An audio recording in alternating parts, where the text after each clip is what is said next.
Hello Bacho, welcome. Today we are going to learn a very important topic from our semiconductor chapter, extrinsic semiconductors. Now I know this can sound a bit tricky, but don't worry. I promise I'll make it so simple for you, you'll remember it for life. And for sure, you will get full marks in your exam.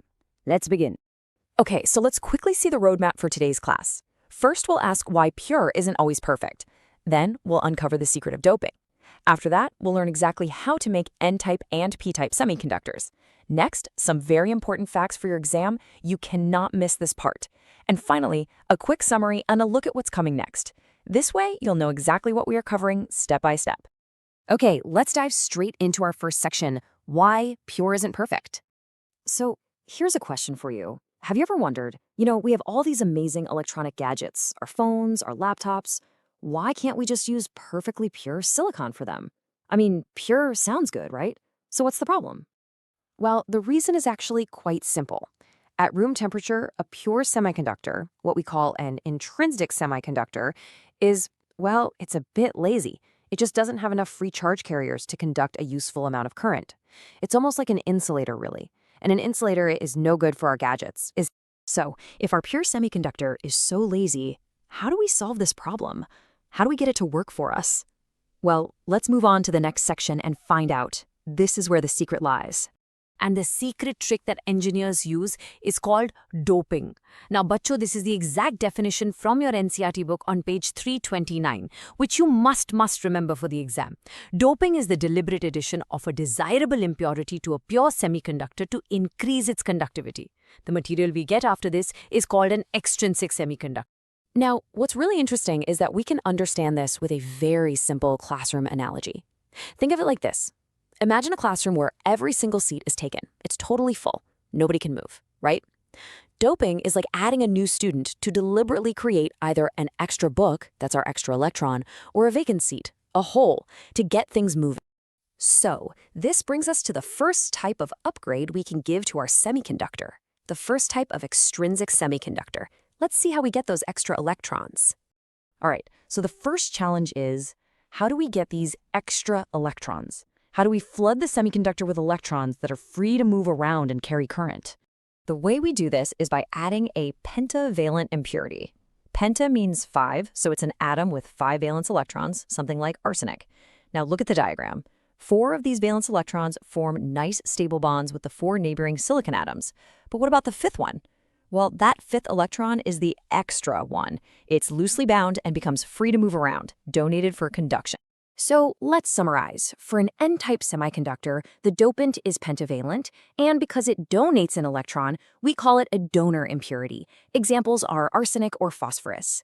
And the crucial point is that in N-type, electrons are the majority charge carriers. That's why we call it N-type, N for negative. And the holes, they become the minority carriers. Okay, that was one way to upgrade our semiconductor. Now let's look at the second way. What happens if instead of adding extra electrons, we try to create empty spaces? So instead of adding extra electrons, what if we could create these empty spaces, these vacancies for electrons to jump into? What if we could create holes? To do this, we add a trivalence impurity. Tri means 3, so an atom with only 3 valence electrons, like boron. Now look here. When boron sits in the silicon crystal, it can only form 3 bonds with its neighbors. This leaves 1 bond incomplete, creating a vacancy, a hole. This hole can then accept an electron from a nearby atom, and when that happens, the hole appears to move. It acts just like a positive charge. So to sum it up for a p-type semiconductor, the dopant is trivalent, and since it accepts an electron to fill its hole, we call it an acceptor impurity. Examples are boron or aluminum. In this case, the majority carriers are the holes. That's why it's called p-type, P for positive. And the electrons, of course, become the minority carriers. Okay, bachcho, now I need your full attention. This section will cover the common mistakes and the formulas you absolutely must know for your exam. We don't want to lose any marks here. This comparison is a very common question in exams, so make sure you remember this. For N-type, the majority are electrons and minority are holes. For P-type, it's the opposite. Majority are holes, minority are electrons. Simple as that. All right, here's a question that is a classic silent killer. It can cost you marks if you're not careful. So think about it. Is an N-type semiconductor negatively charged, and is a P-type semiconductor positively charged? I mean, it seems logical, right? No, absolutely not. Both N-type and P-type semiconductors are electrically neutral. And you must remember this. Why? Because the charge of the extra free carriers is perfectly balanced by the charge of the dopant ions, fixed in the crystal lattice. The whole atom we added was neutral, so the whole crystal remains neutral. And this is the fundamental formula you have to know. It's called the law of mass action. It states that the product of the electron and hole concentration is a constant, and it's equal to the square of the intrinsic carrier concentration. So Ne times Nh equals Ni squared. What does this mean? It means if you increase the number of electrons, the number of holes must decrease to keep the product constant, and vice versa.